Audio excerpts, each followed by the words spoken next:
Originally, this video was a part of a different script about homogeny versus synergy in the game, but as the section went on, it had become 8 pages, and was nowhere close to losing steam. So I decided Hero was probably worth talking about on its own entirely. Considering this is an over 20-page script, that was likely the right call. With every time new heroes get printed, there's an inevitable chime from MBT, with the latest support pertaining to Hero, in quotations, bringing this out of him. The reason this deck is bad is it loses to everything. This is close to the truth. The actual problem with Hero isn't that they lose to everything, it's the reality that they do nothing, and as a result, lose to everything. The problem is not the physical lock printed on the cards, but rather the metaphysical lock enforced upon them. Hero is a collection of different archetypes that have been entirely mishandled by Konami, treating support for each one of them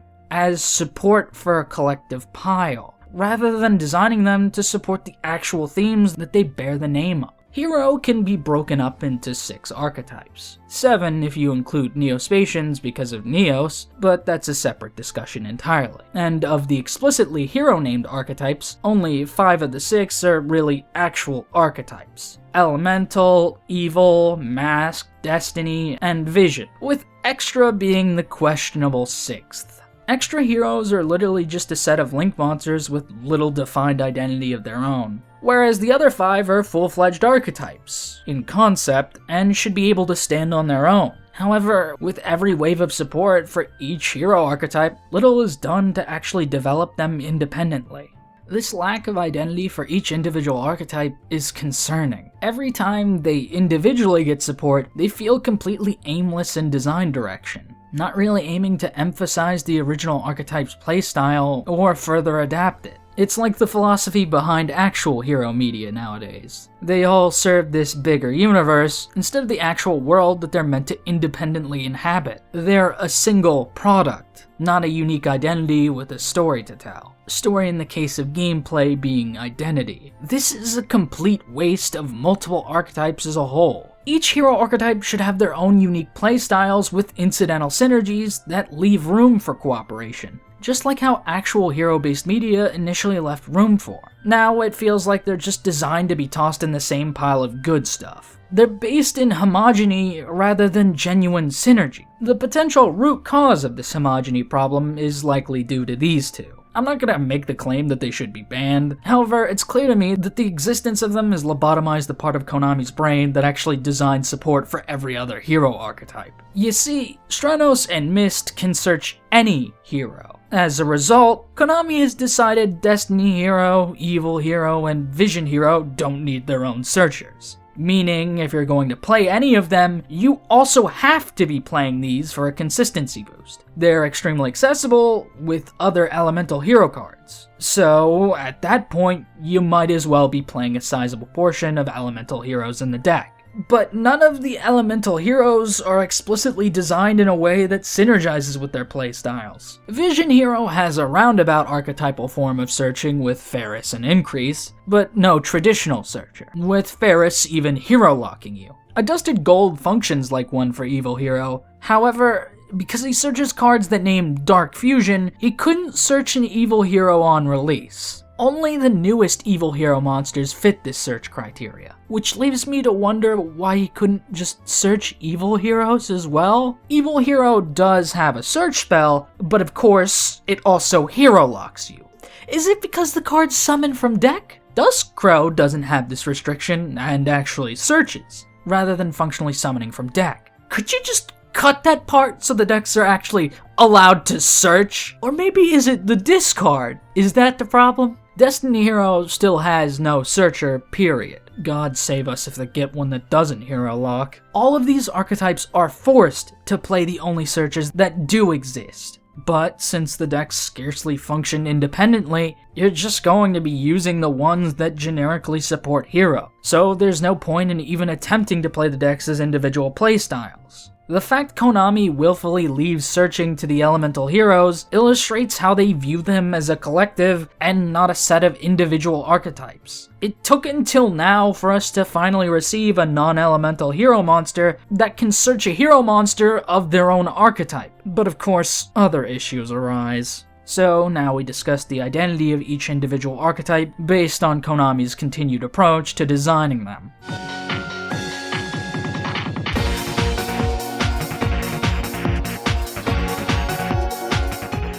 Elemental heroes were the first archetype to really push fusion, mixing and matching all the main deck heroes for these cool boss monsters. Well, some of them were cool. The manga counterparts would expand on this with the Omni heroes, introducing more generic fusions, only requiring a hero and a corresponding attribute, vastly improving on the original Incarnations model. However, modern elemental hero design feels more like an aimless but robust combo engine, and less like an actual realized archetype. You certainly perform a lot of fusion summons like Hero and Tens, but none of them really stand as boss monsters you want to leave on your board, nor does it provide a defined playstyle. Unless you consider activating a fusion spell multiple times a playstyle. Sunrise almost provides a card with both good combo and control design, but his pop effect can very easily be worked around by reading him.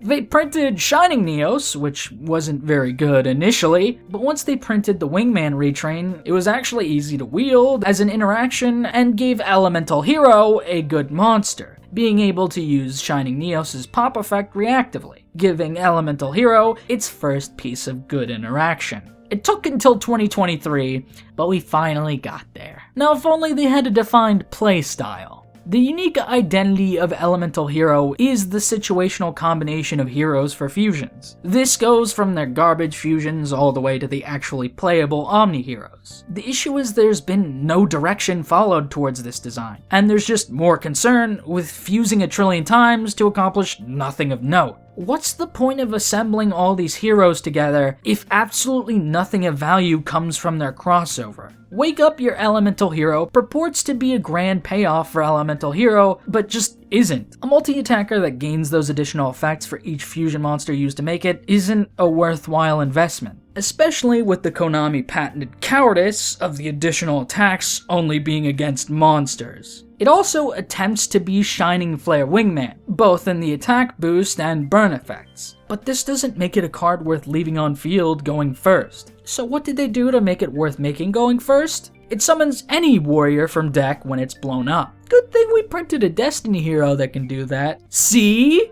We did make the deck synergize. Does DPE synergize with the rest of D hero? Don't ask.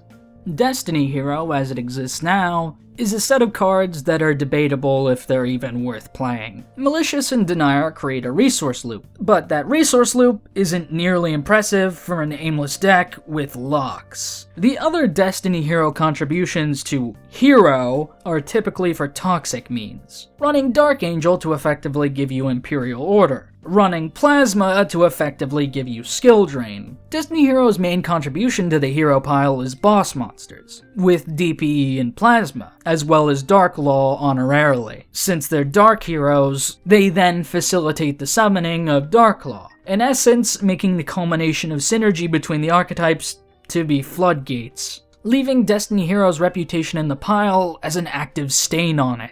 Destiny Hero has a cool theming around time and its relation to Destiny. Diamond Dude reveals his spell to apply its effect before you could have drawn it, making its activation unavoidable. Doom Lord banishes a monster away in time, leaving for it to return to a world where their destiny has already been decided. Fearmonger never truly dies, and Tenacious brings back a Destiny Hero, conveying the fact that fighting against Destiny is ultimately pointless. These are all sick effects thematically, but of course, you read them and the rust shows. While the original Destiny Heroes had cards like D-Time that connected them to E-Heroes, there's been no real push to actually adapt the legitimate playstyle synergy between the two in modern day. Instead, their only gameplay connection is just in the homogeneous design behind the moniker of Hero. I don't hate the Arc 5 Destiny Heroes, in fact I actually like them, but I feel like they've caused a Mandela effect with the archetype.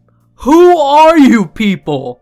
Destiny Hero had 0 fusions originally. Destiny End Dragoon was the only one, and even that isn't a Destiny hero in name. DPE is a retrain of Elemental Hero, Phoenix Enforcer, which is also a hybrid of Destiny End Dragoon. Other than being a good card, I like that it makes Phoenix Enforcer a D hero and End Dragoon a better card. The problem is, this is all D hero has amounted to in modern design, and ironically, instead of bridging the gap between the two archetypes, it only served to mold them into one. This shift to fusion seems to be creating the view that the decks are the same, when that's just not the case. To add to their list of issues, Destiny Hero still doesn't have a spell trap searcher, which is probably in part due to the logistical issue. Destiny Hero spell traps are inconsistent in naming convention. You have Destiny cards, D cards, and the 3 cards that mention D Hero. They can always make a searcher that says card that mentions Destiny Hero instead of the mess of monikers, but I imagine Konami hates it when they have to acknowledge their design is incoherent. This inability to search monsters and spells innately ensures they'll always have a consistency issue as a standalone deck. Cross Crusader is a link to that lets you search, and Drill Dark does make it summonable,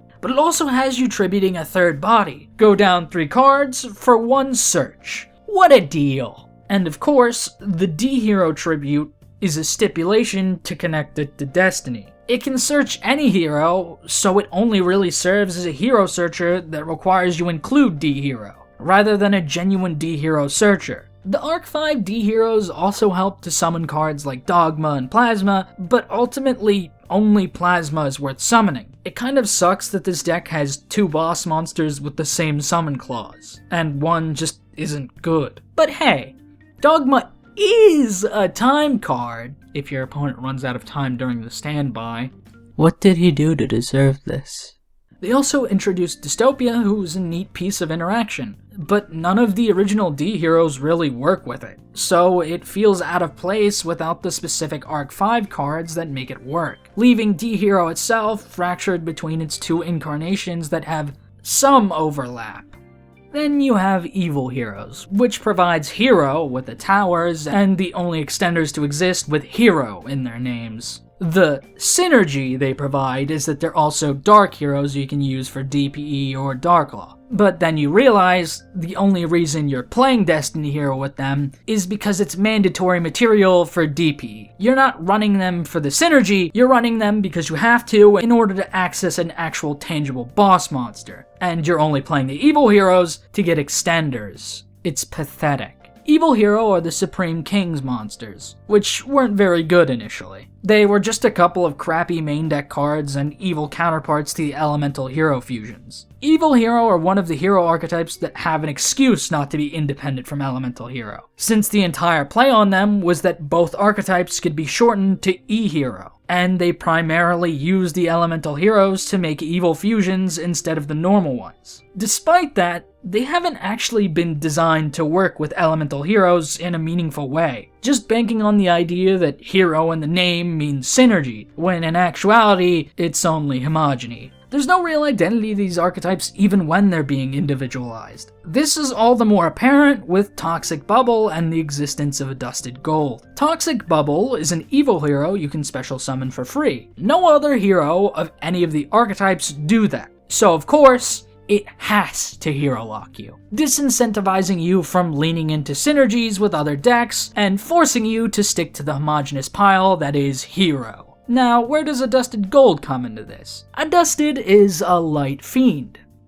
Ew, Fiendsmith, I hear you say. What if I told you this is the only legitimate ethical deck that synergizes with Fiendsmith? While a Dusted is the only main deck light fiend, the main deal with Evil Hero is fiend fusions. Of course, they're also designed so you can only make them using Dark Fusion or its alternatives, so Fiendsmith Sequence can't fuse any of them. That is, unless you play the field spell, which allows any other fusion effects to be treated as Dark Fusion, meaning it actively behooves you to play the field spell. You know, the thing they actually want you to do. It's also a comedic coincidence that Lightning Golem is a level 6 light fiend. If Evil Hero was expanded upon further in the extra deck, it would genuinely be a really cool and unique usage of Fiendsmith. But because Konami's insistent on Hero being slop, Evil Hero doesn't get to be anything other than extenders for Hero, and maybe a Towers if you're feeling zesty. Of course, you can skip out on Toxic Bubble, but the reality is that Evil Hero itself doesn't do a whole lot, since only the new ones really do anything. It's just the taste of the potential for something great, showing a tantalizing glimpse of synergy, only to force you into the homogeny of Hero to get substance out of the cards. When MBT built Evil Hero Fiendsmith, I enjoyed watching the deck play out, because it was playing off the idea that both were Fiend-centric fusion archetypes. There was genuine synergy between the two archetypes. The problem is, he still viewed the deck as Hero. Instead of lamenting the fact Evil Hero, the actual relevant part of the synergy, is underdeveloped, it's lamenting that Hero in its entirety doesn't make this synergy more feasible. This olive branch that Evil Hero offers is just obscured by the collective view Konami wants you to have on these cards. These archetypes don't have to work with the other heroes exclusively. In fact, they work even more interestingly without them. It's just a matter of the independent hero archetypes actually being developed as functional individual strategies. We then have the manga hero archetypes that barely even exist. Vision heroes have their gimmick with slotting their monsters into the back row, but other than increase, this does nothing other than to serve as extension for hero as a whole. Ferris is another card that hero locks you and is hero's best means of getting to poly while getting multiple bodies on field through increase in Vion. Vision heroes have absolutely nothing else going on for them. For a majority of the time, both Vision and Masked Hero only had their extra deck monsters in the physical game. Visions were printed in 2011, and Masked Heroes were printed in 2015, leaving them with no actual deck of their own to play. And of course, other than Dark Law exactly, these cards have aged. 2017 had just Vion printed, and 2019 printed the other main deck Vision Heroes. Of course, they didn't just take decade-old cards and print them as they were. They wouldn't be very playable in a modern setting if they did that. Or would they?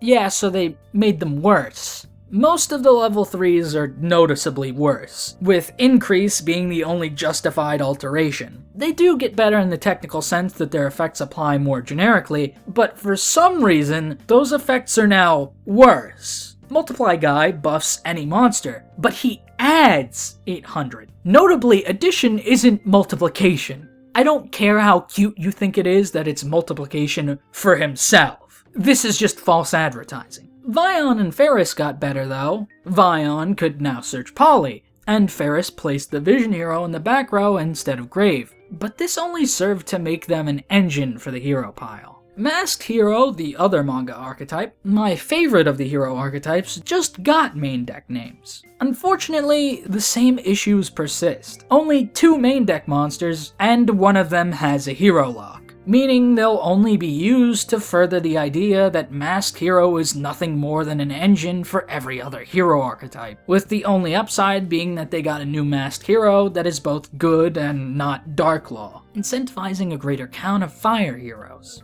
Masked Hero are based on Kamen Rider and use that in their design theme. Instead of using fusions the traditional way, they use Mask Change to emulate the transformations from Tokusatsu. I absolutely love decks that utilize quick play tagouts, as those feel way more like a satisfying combo. It's incredibly sick to see the transformations translate into this type of gameplay, but sadly, Masked Heroes aren't really anything more than Dark Law Turbo, with Atomic being an addition and not a renovation of the archetype. This is mostly due to the fact it took until 2025 for them to actually print main deck Masked Heroes. So, by design, they were entirely dependent on the other hero archetypes to even be playable. Their design leaves way for them to stand on their own or synergize with the other heroes. It's just that their existing structure makes it entirely impossible to cultivate a unique individual playstyle. If they weren't restricted to just being 2 main deck names, there could be an interesting direction to take with them, but it seems Konami only views them as a parlor trick for heroes.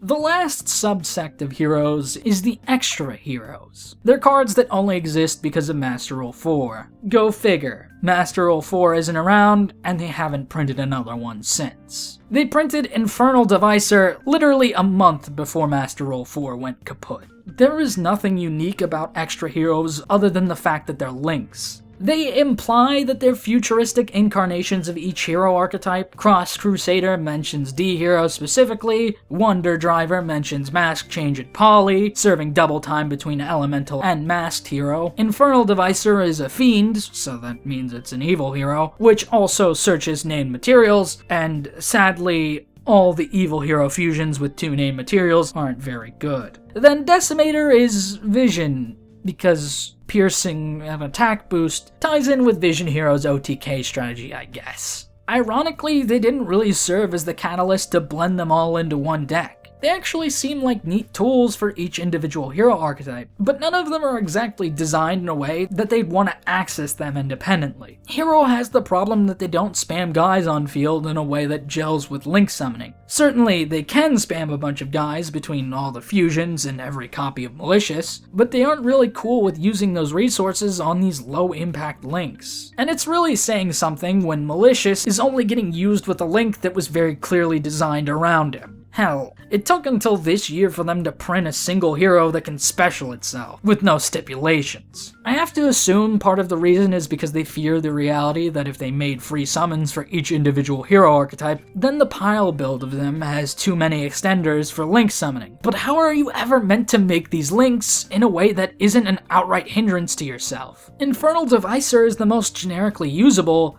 but isn't worth making. Not just because the name material fusions aren't very good, but because committing 2 hero bodies to search outdated names isn't an efficient use of resources. The extra heroes could have been a neat opportunity to utilize link climbing in harmony with setting up materials for cards like Miracle Fusion and Dark Calling, especially when you consider the context of Master Rule 4. It could have also been a chance to make attributes more accessible through links for masked heroes, but either this neat modernization of their design didn't cross Konami's mind, or they thought it too broken, before proceeding to print multiple generic links that do far worse for far less. All extra heroes currently provide is recursion of Poly with Wonder Driver, and a means of recycling a Malicious copy back with Cross Crusader. None of these hero archetypes have to be designed this way. They all have their own identity. It's just a matter of it apparently being a secret to Konami, so I guess it falls on to me to unmask them all. This way we know the true identity of each hero archetype.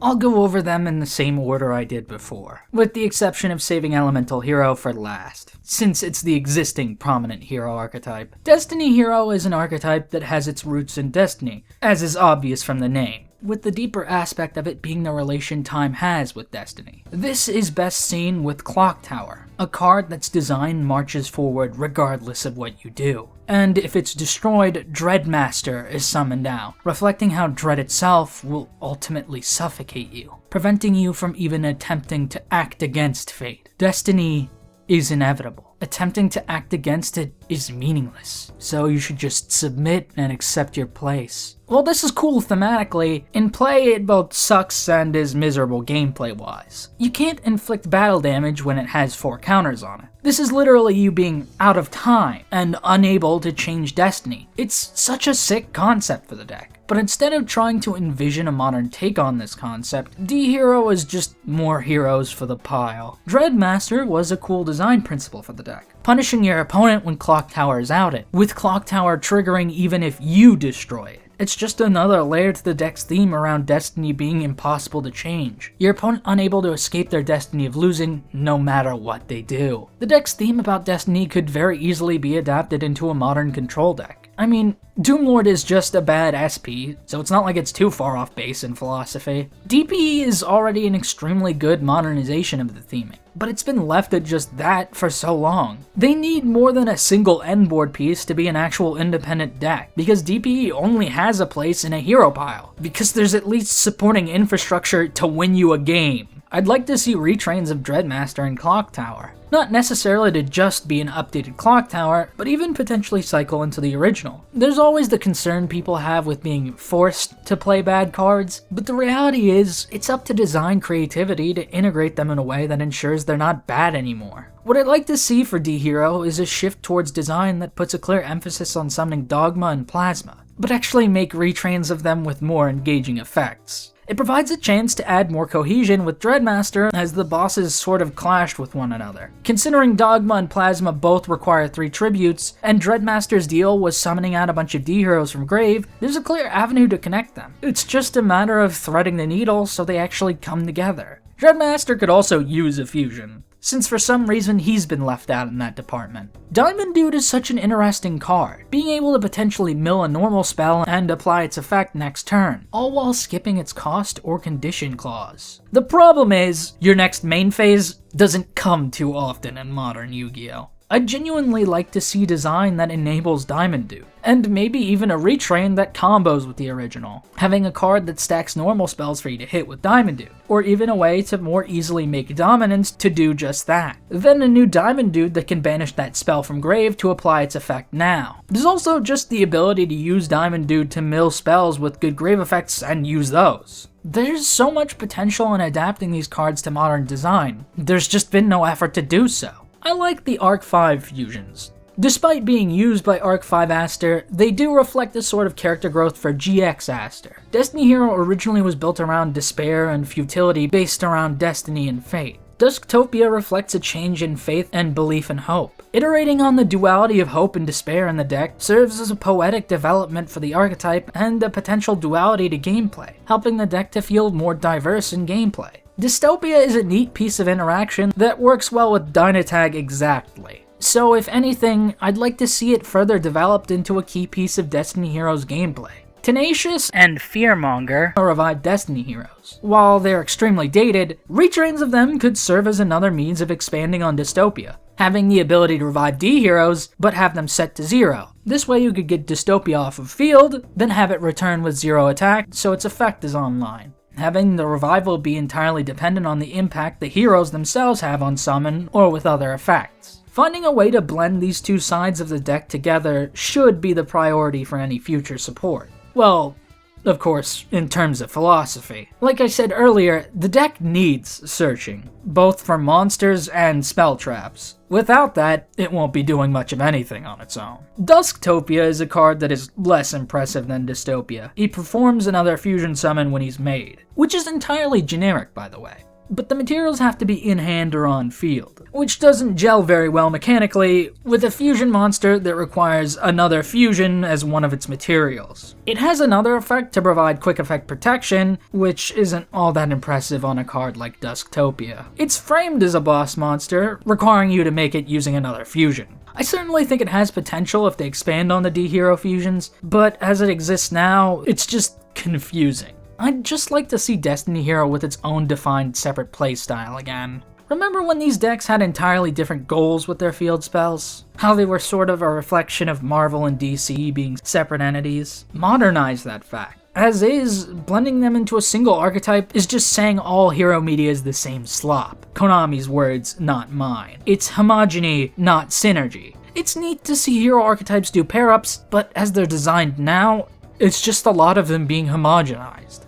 Evil Hero was originally designed with the idea of being evil versions of the elemental heroes, but it was always a little clunky. Burstinatrix, Avion, Sparkman, and even Wildheart all have alt arts to represent them being an evil hero. For some reason, Clayman was left out. A body built to last even in hell, I guess. Malicious Edge was the only original main deck evil counterpart, being an evil version of Blade Edge. Necrom, a Dusted Gold, Toxic Bubble, and Dead End Prison are modern evil counterparts. For the most part, the extra deck was the focus of evil counterparts. Thunder Giant, Wild Wingman, Rampart Blaster, and of course, Flame Wingman all received evil hero counterparts. I'd like to see them design more evil counterparts in the extra. Necroshade and Bubbleman fusions could also use their new evil hero counterpart, making the material a hero with the specific attribute for versatility. Since they decided to keep to making the evil counterparts the same attribute as the original, this lends well to a modern take on dark fusion design. Although, considering Dead in Prison exists now, they probably do want at least one fusion that names a monster as material. Ideally Necrom. This way you can just send it to Grave. They could even make an evil hero that performs a dark fusion on summon. This gives Necrom a good summon target and makes Dead End Prison way more potent. Speaking of, Infernal Rider is a card with no potency. It's a level 6, so it can't be normaled or evil assaulted out. It can only be special summoned with Necrom exactly. So you're playing a brick to summon another brick, and it's not even worth the effort. A Dusted is a better searcher, and because Rider isn't easy to summon, it's not like he alleviates Dark Fusion search duty for a Dusted. The steep cost on the Super Poly effect isn't worth it either. I legitimately don't know what purpose this card was meant to serve other than being an evil hero in name, which is the design mentality that has to go for all of the hero archetypes. I don't expect them to design an evil counterpart of every other fusion Jaden made, since it would just bloat the extra. Evil Mudball Man be like... But the majority of the existing ones just aren't cutting it for the deck. Lightning Golem is a pop, which is okay, even though it isn't a quick effect, but Sniper, Cyclone, and Inferno Wing just don't hold up at all. Considering the fact Inferno Wing got a retrain, you could just retrain the other existing ones as well, but I'd rather see wholly new evil counterparts. At least an evil Shining Flare Wingman or Electrum. The fusions unique to the Supreme King feel like the original catalyst for Omni heroes. Having these fusions that could use Super Poly and in turn be more generic in material. By all means, Evil Hero should have been a Super Poly archetype on release. It's the Supreme King's entire gimmick. But for some reason, Konami were afraid of you Super Polying a Rock or level 6 or higher Fiend. So it took until the field spell to make that actually possible. Then Neos Lord to make it actually worth doing. While Neos Lord makes it as generic as it gets for a Super Poly target, I'd like to see them make another interesting Super Poly target for the archetype. Evil Hero can also do something unique with Super Poly as well. Even though they already made an evil counterpart to Prisma, I think it'd be fitting to have a card that functions similarly, but instead of changing its own name, can change the name of an opponent's monster to a sent hero, letting you turn your opponent's monster into a specific material that you can then fuse off with Super Poly.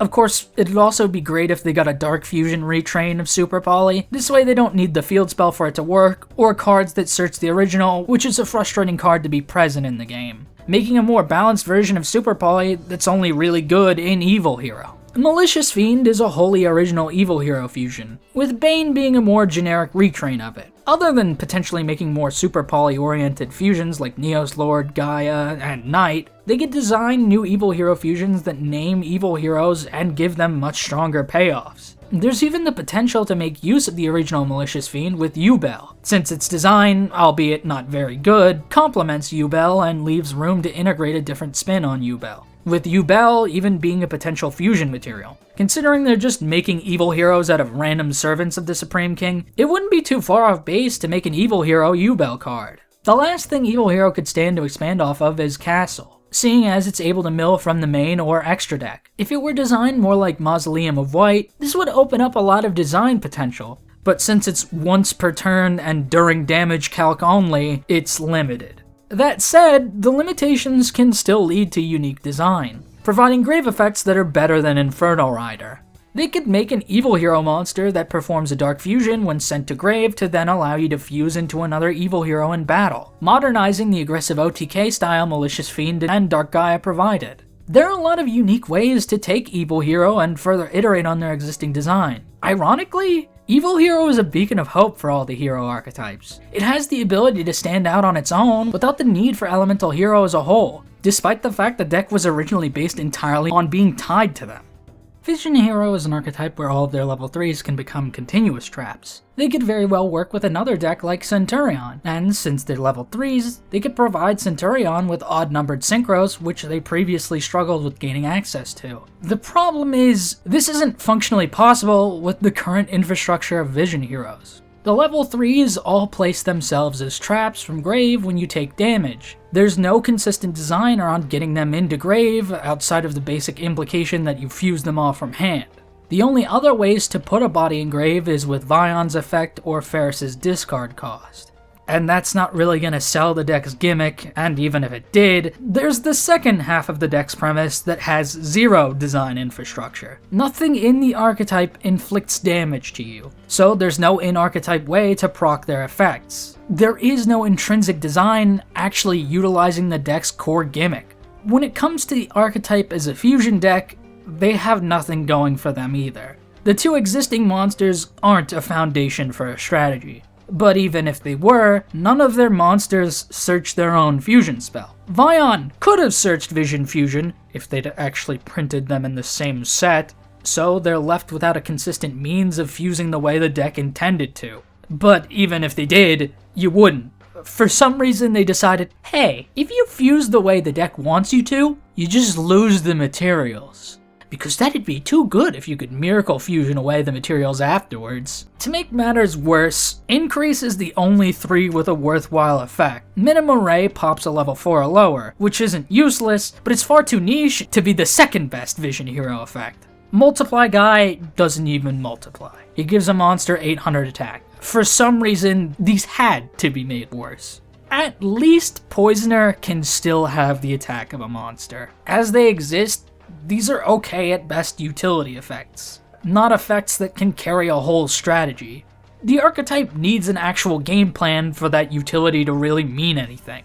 Imagine if Vision Heroes were more Lightsworn or Tyr-esque in design, milling all their guys while also using effects to inflict damage so they can place themselves in the back row. I toyed around with the idea of Vision Hero Valmonica, since the entire archetype can inflict damage that triggers their grave effects, as well as the fact that the pendulums have you discard a card to get both scales, making the level 3s solid discard fodder for their effects. However, the very apparent cracks in Vision Hero make it unappealing. You need a hero to summon them from the back row, and none of the existing lineup are free bodies. Like I stated, their effects aren't particularly good, so their inclusion isn't even worthwhile in a world where you can set them up. Add to that, the fact Valmonica is specifically designed to pen level 4s. Sure, you could pen out Gravito or Vion, but it's a little too far-fetched without Vision Hero itself being developed into a competent strategy. But even if they were to do so, since Ferris is their best card, and it hero locks, makes it near impossible to flesh out synergy with other archetypes. Witch Rider also hero locks you for some reason,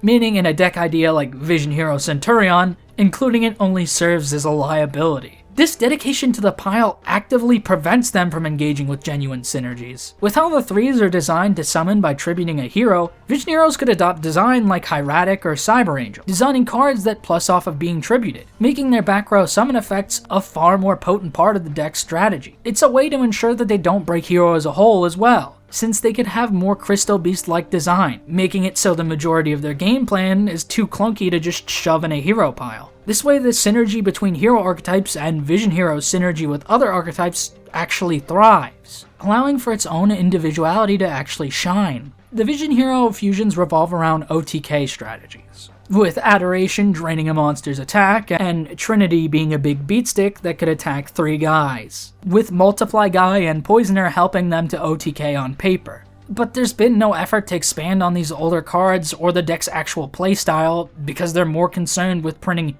hero support. Vision Hero has the blueprint for a control deck that uses stat manipulation to OTK on the crackback. The deck just needs an actual chance to build up on that strategy.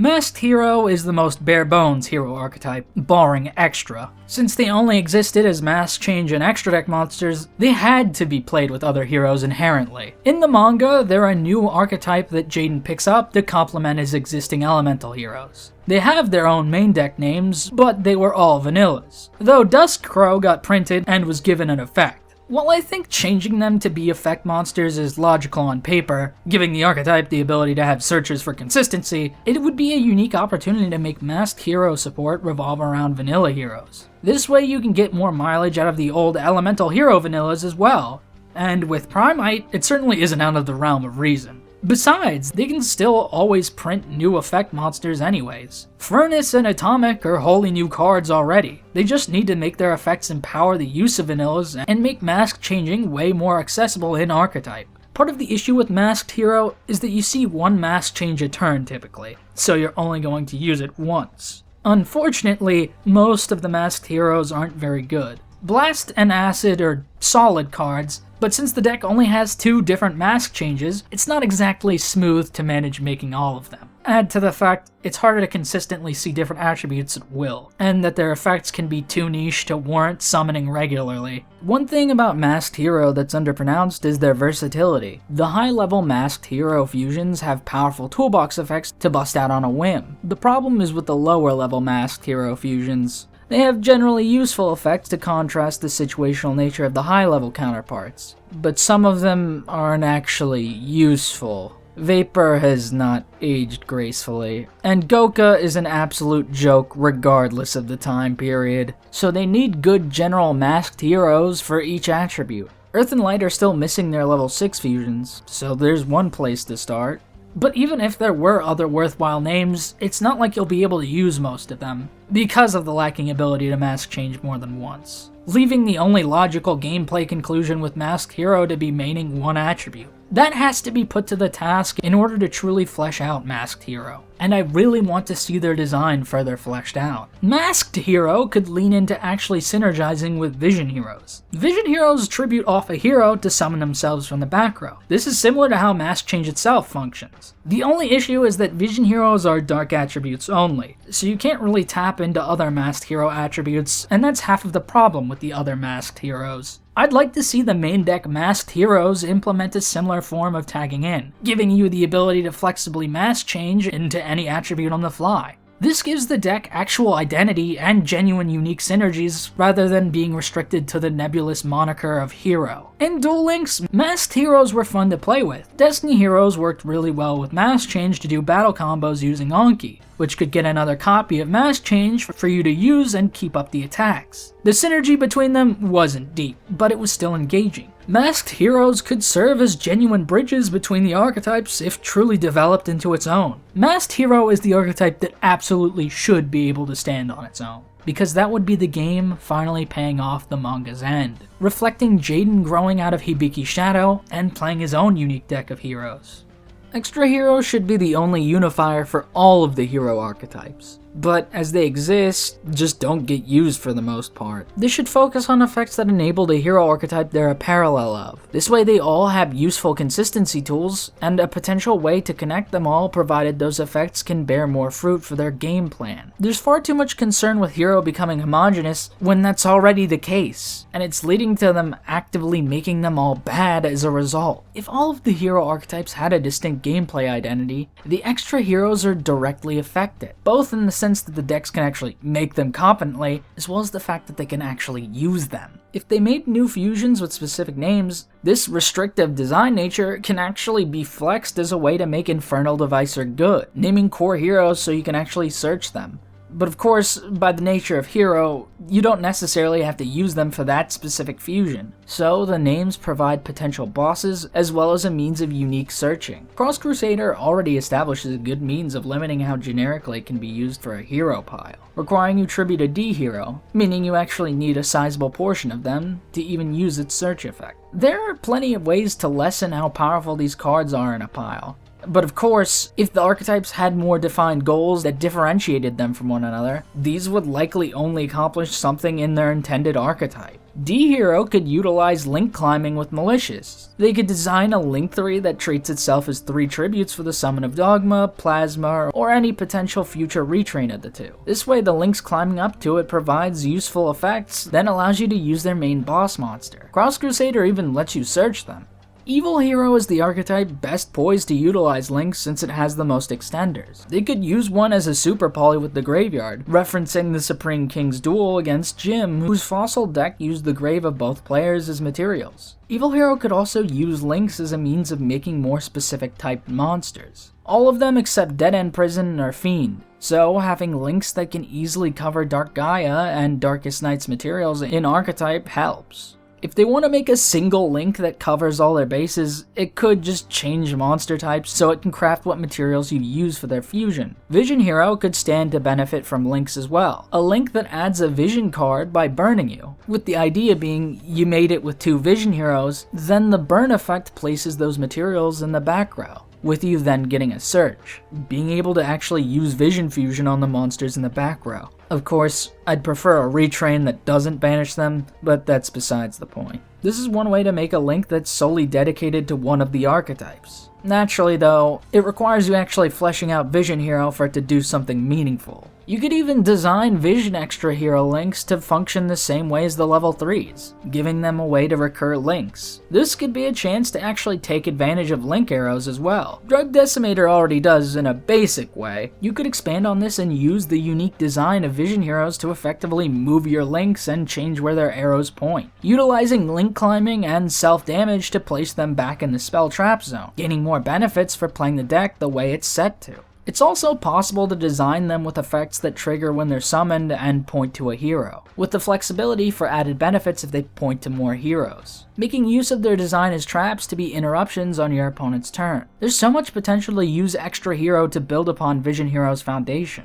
The only issue with this is the potential abuse of link climbing, but considering you already locked the archetype, this design actually justifies it while making the deck's functionality actually unique. You could just also design them to only be able to be used for the summon of hero monsters, or lock you into heroes while they're on field, which I find to be the best form of locking on cards. When it comes to Masked Hero, they already kind of function like Link 1s if you think about it. Masked Hero could have a Link 1 Extra Hero that requires a Masked Hero in order to be made. This can even take the principle that Sky Striker has. An understated aspect of Sky Striker is that all of the suits have different attributes. In the context of the deck, this is a means of preventing you from making the same one with another copy of itself. But if you applied this to Masked Hero, this would be a unique way to change attributes in a pinch to then let you tag into a Masked Hero you want. They could just design a single Link one that lets you choose its attribute, but I think it'd be more interesting for a pure Masked Hero shift to have multiple. Importantly, they can also be a means to recycle mask change and help improve the deck's ability to make multiple Masked Heroes.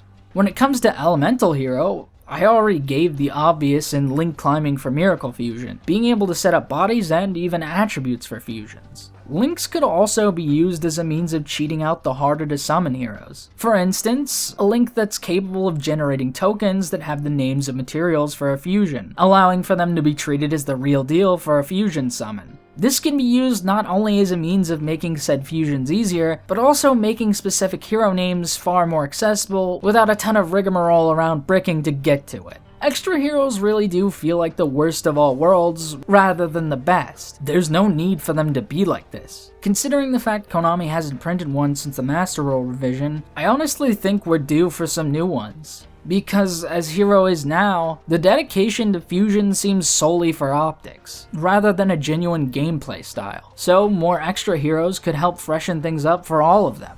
Now we move on to the final sect of Hero, the one at the root of it all, Elemental Hero. One of Elemental Hero's main gimmicks were the cards associated with specific heroes. Naturally, this design wasn't very good, both in practice and on paper, but it's not like it's something to entirely forget about. They could design cards like these with good effects that apply while you have any E-hero, then apply a better payoff if you have the corresponding hero instead. Skydive Scorcher is basically that, but it isn't searchable, which is another issue with these. But it's an extremely fixable issue, designing more ways to get to Skyscraper as well as cards that mention it, giving an opportunity to build even further off of Skyscraper in general. If they were to expand on the hero-specific cards, a card with similar functionality to Prismo would help a lot, but instead of just the fusion angle of sending and copying the name, it searches a card that mentions the one it just sent. This way, you can search and use the old spell traps that revolved around controlling a specific name, making them far more usable, even if some of them aren't exactly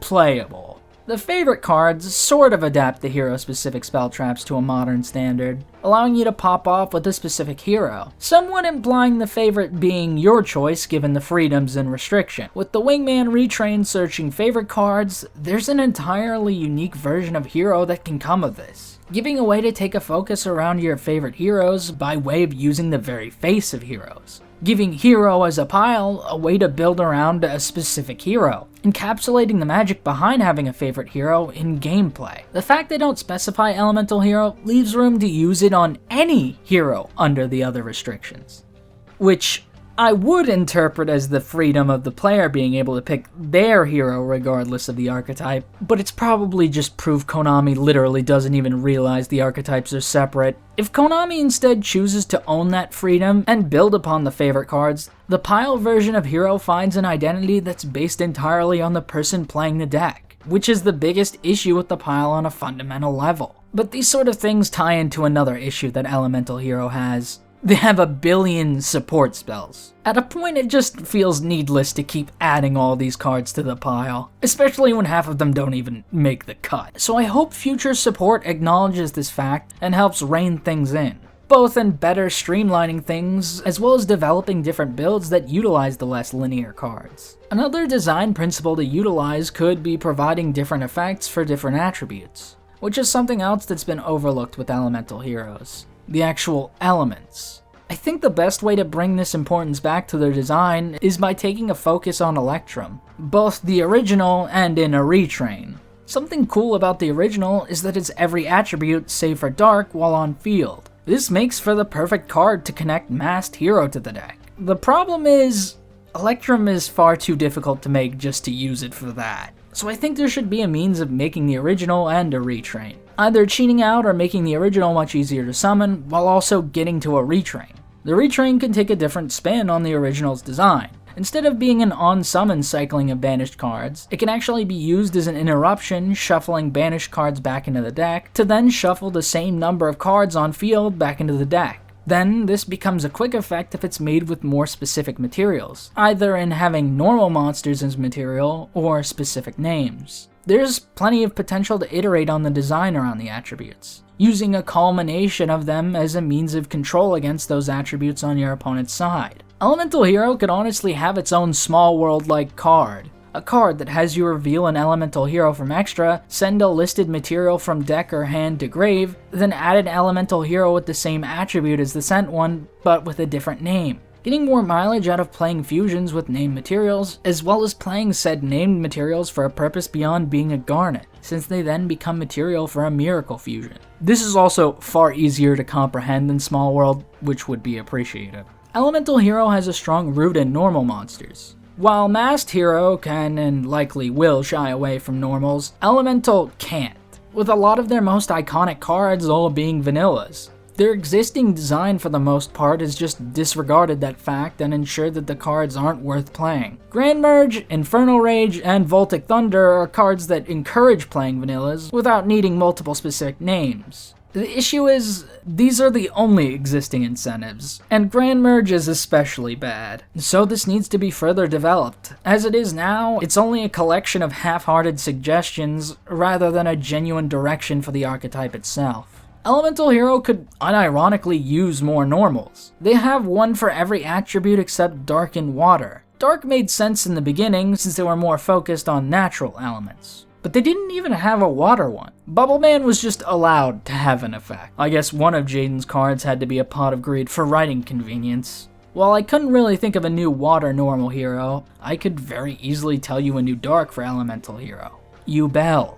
Considering how the deck loves using normals and named materials, having a version of Yubel that integrates them into Hero just makes sense. Jaden's favorite card and his favorite archetype, reflecting Yubel's change for the better after reuniting with Jaden. If there's a genuinely good infrastructure to support normals in the context of Hero, it makes it even easier to utilize fusions with this new Yubel and Neos. Hero Flash is a card that provides a payoff for a focus on normals. It's just a matter of the cards being way too clunky and less than stellar. If you printed a card with a generally good effect that then also allowed you to send and or add letters for every hero on field or grave, and get flash, they suddenly become far more usable. The fact they're all unsearchable ensures they aren't even worth playing. But if you can search a card like Our Righteous Justice, they're at least worth playing at one. With a focus on normals, Oversoul just becomes another solid card as well, especially with Flash in mind as the end goal. Hell, even Heated Heart can help potentially lock in enough damage, giving you a way to steal or close out games by using normal monsters. There's also just the general benefit that this would be a way to search E-Call at the very least, which ensures it's plenty usable regardless if you go all in Hero Flash. Every existing fusion that uses Avion and Burstinatrix has received a retrain that revolves around using specific materials, save for Phoenix Enforcer. While DPE is supposed to be a retrain of it that more closely ties it in with D-Hero, it feels like a complete oversight not to use a Phoenix Enforcer retrain to connect the two together. Aster did use Elemental Heroes, so having a subset of cards that better reflect the synergy and ability to pivot between the two just makes sense, especially since Konami insists on designing them as a pile. This could be an interesting opportunity to utilize Elemental Heroes in a way only D-Hero can. But that would require putting thought into developing these archetypes into something more than just slop. Elemental Hero has another issue in its relationship to Neospatians. The archetypes are connected through Neos, and 99% of Neos fusions aren't good either. Mostly due to the fact that they require you contact fused with a level 7 vanilla and some of the worst cards ever printed, all while not really facilitating the contact fusion itself. All for cards with middling effects at best that also disappear at the end phase if you don't control the field spell. The 3-mat fusions actually proved Konami are aware they could be turning a weakness into a strength, but of course, not even these two suddenly made them playable. Despite the Neospatians not being particularly good, they still do have synergy with Elemental Hero beyond just Neos, and that's in the fact that they're all different attributes, making them versatile with the idea of Omni-Heroes. Yet, for some reason, Konami can't seem to put 2 and 2 together. Developing support that marries the Omni-Hero playstyle with the Neospatian playstyle to actually bring them into a coherent duo. This isn't even homogeny versus synergy. This is just a weird divorce of logic. By all means, we should have seen Omni-Hero retrains with Neospatians in mind, but I guess that would just be too logical an idea for fixing their chemistry, seeing as they don't take an approach to support with genuine synergy in mind. While we're on the topic of Neos, this highlights another overlooked style that Jaden used to actually play. A lot of times, Jaden would make a fusion, defuse it, then tribute the materials on field. He'd also use this combo to do more damage in general, attacking with the fusion and then defusing so the materials can attack. This is something worth adapting into a modern playstyle. Not just making Neos easier to summon, but generally providing the deck more combo potential in battle. Designing a card that lets you perform this combo and potentially tribute summon Neos. Another way Jaden would summon Neos is with Hero Kid. Hero Kid is an awkward card. It's not full uppercase like the actual hero cards, so it's actively anti-synergistic with them. It'd be fitting to design an aged-up retrain that's officially an all-uppercase hero monster like the rest. Then design it around summoning the copies of itself and the original Hero Kid, using them as a resource for Elemental Hero. Either as fusion material, link material, or even tribute material for Neos. The old cards designed for Hero Kid aren't particularly good, so a retrain won't magically make them playable, but it's still worth expanding on in Elemental Hero. Kid was one of the many ways Jaden would get the material to summon Neos. So a retrain of Hero Kid could just iterate on that in a way that's actually appropriate for modern card design. It'd also be fitting if Hero Kid got a dedicated fusion, and not just a cameo that reminds you how out of place he is. Speaking of out of place, lastly, we have to talk about Winged Karibo. It wasn't so much a part of Jaden's deck as much as it was just a plot device to keep him from losing. Level 10's a cool card, but it never really served a cornerstone purpose in Elemental Hero. The LV versions gave Winged Karibo more offensive purpose, but these were treated like cheap tricks for inconsequential duels. Winged Karibo level 6 attempts to address this, but again, it is a random individual card. I like it conceptually, but Konami refuses to commit to any of these ideas. The LV Winged Karibo cards are also annoying for a different reason. Despite being LV, like all of the other level monsters, the support for those don't work with Winged Karibo. Since it isn't an LV monster, level up can't turn it into 9 or 10. But you now have level 6 which can level up into itself. Why did they design these cards like they were LV monsters and then made them impossible to function like them?